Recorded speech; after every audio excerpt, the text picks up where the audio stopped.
আগামীকাল আমাদের শীতল পান্তা। আর শীতল পান্তা মানেই আগের দিন সব রান্না বান্না সেরে রাখা, পরের দিন পান্তা ভাত।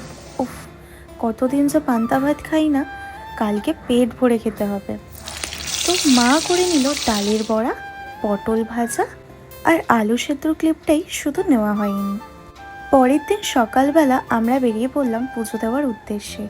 পুজো দেওয়ার আগে যা যা নেওয়ার ছিল, ফল, মিষ্টি, ফুল, সব কিছু আমরা কিনে নিলাম। তারপর চলে গিয়েছিলাম আলতা, সিঁদুর, মোমবাতি, ধূপকাঠি এইসব নিতে।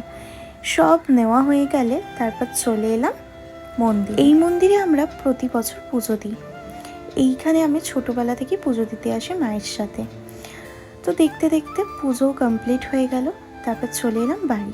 এইবার দুপুরে লাঞ্চ করার পালা।